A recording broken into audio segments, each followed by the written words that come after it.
Hello, I am Robin Red Flag Danger Crush, and this is going to be our Mystic Danger cooking time. Here is my adorable kitchen, started in the 1950s, and I will be cooking for you today.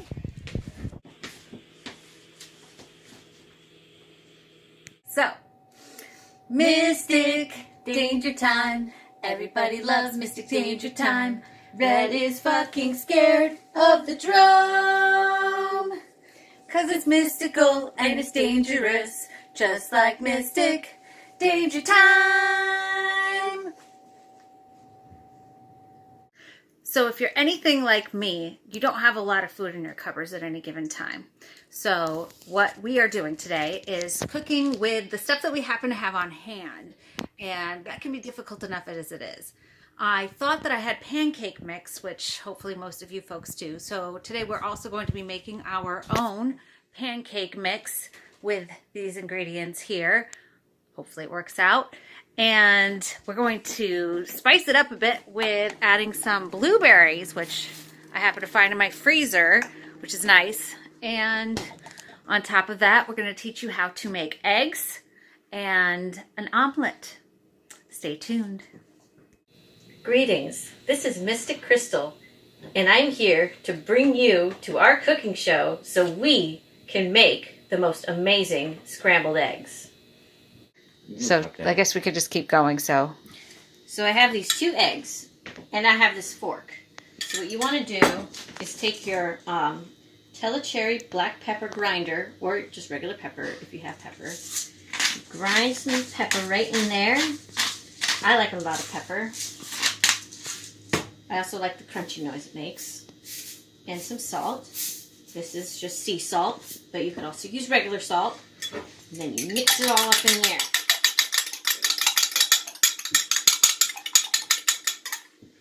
And then you prepare your pan. Make sure you have a hot pan before putting any butter into the pan. You want at least a tablespoon of butter. At least a tablespoon of butter. I like lots of butter.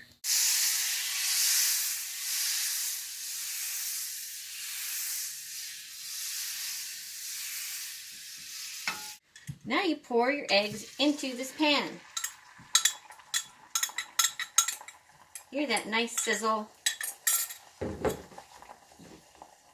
then I wait for like 10 seconds, maybe 5. And I start moving it around, poking at it, making it look delicious.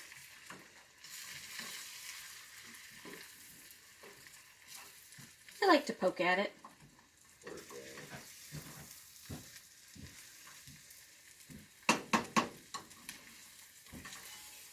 And you just keep flipping it, poking at it. The flip and poke method. Make sure all that runny, goopy stuff gets not goopified. And you want to smell it, because like right about now is when they're done. And any longer, then you're going to have burnt eggs, and burnt eggs are disgusting. So now I'm going to turn my pan off and put them on a plate somewhere. oh, and home fries. We're also going to make home fries today.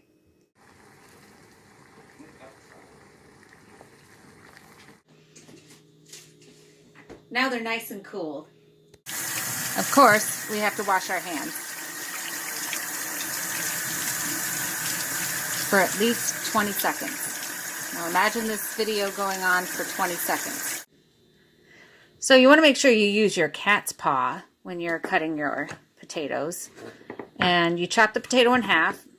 And you take the one end and maybe cut it into halves. And the other one. And using your cat's paw again, get it nice and cubed.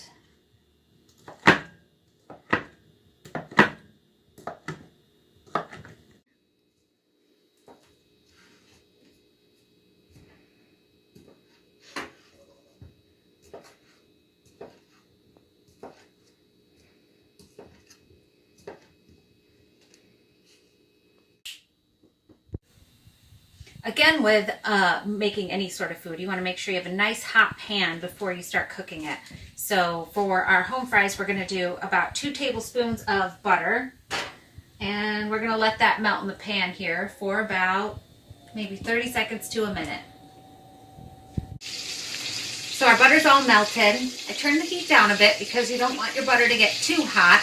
Otherwise your potatoes are going to stick to your pan no matter how much butter you put in there. We put our potatoes in the nice hot sizzling butter. And we're going to give it a little stirring action here. Coat those potatoes again. No matter what you do, you might run the risk of having your potatoes stick to the bottom of the pan. And while we're letting that heat back up again, we're going to go ahead and season it. I'm going to do some black pepper.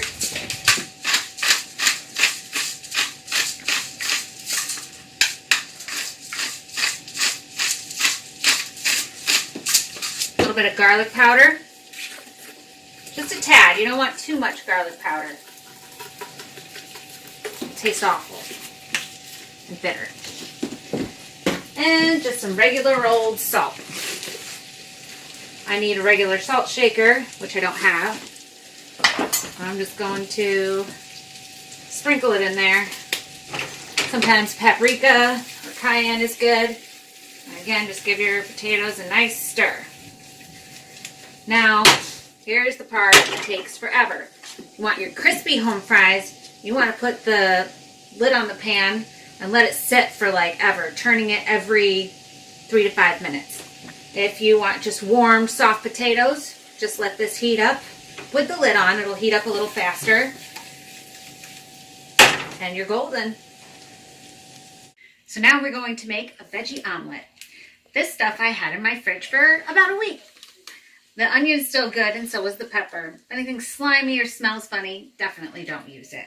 But hopefully you have some random vegetables in your fridge that you need to get rid of. And we're just going to chop up just a few pieces of pepper and onion. Less is more when it comes to omelets. You might think you want to load it up with a bunch of stuff, but you won't be able to flip it. It'll just be a soggy mess, and one side will be burnt and the other side won't be done. So make sure not to use too much.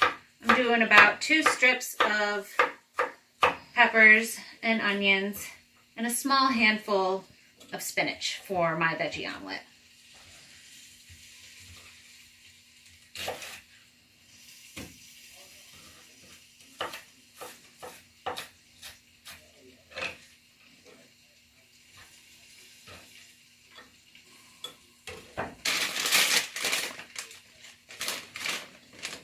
Give it a good stir. I like to push my leaves down into the yolks to make it easier stirring. You can also add a drop of water. No more than a drop. To loosen it up a bit and get it going. I have my pan warming up on the stove. I'm going to add a little bit more butter. Not much because we're using the same pan from Crystal's eggs, and there's plenty of butter in it already. I'm going to turn the heat up too, since I turned it down, just to let it keep warm while I stirred the eggs. I'm going to swirl the butter around. And just like with Crystal's eggs, just pour them right in. You can also saute your vegetables before stirring them into your eggs, if that's how you prefer them. Have them come out a little softer, but I prefer crunchy vegetables in my omelets. Checking on our home fries. Oh, starting to stick a little bit to our pan here. So we're going to turn the heat down a tad and let them sit. Back to the omelet. I like to get it loose. You can see it's sort of coming free from the pan. Also push those edges down. And needs more heat because it's not cooking. So I've turned it up just a tad. And I'm going to keep an eye on it. You want to keep an eye on your eggs. If you let your eggs go, they'll burn or do weird things. You don't want that. Doing what I'm doing helps the egg cook while keeping your nice omelette-y looking shape. Put it back on the heat, give it some love. And we're going to let it sit for a minute. Check the heat, make sure it's good.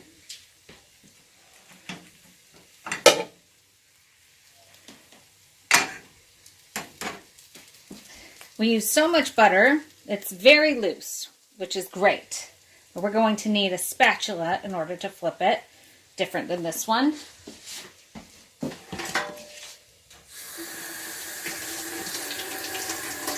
Got lipstick all over it. I licked it. Crystal licked this spatula, so I can't use it.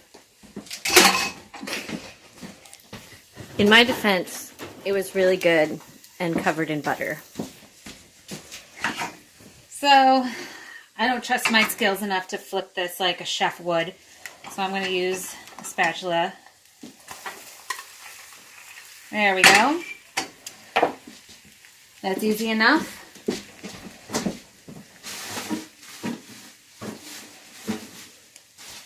Need a little bit of cheese. We don't have any. Oh, hey, we had mushrooms we could have put in there. Oh, yeah, we do have cheese. It's right here. There we are. We have cheese. And it was good that we found it in such good time because our egg is pretty much cooked through. We're just going to shut the heat off and let it finish with the cheese inside. You can add more cheese if you'd like.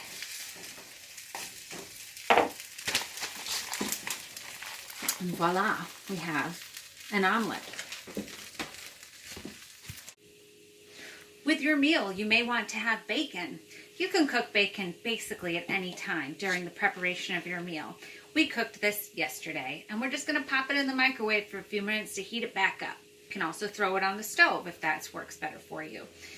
If you want, though, to have your bacon done approximately the same time as your food, recommend putting your bacon down first before cooking your eggs and after cooking your home fries. Breakfast is served.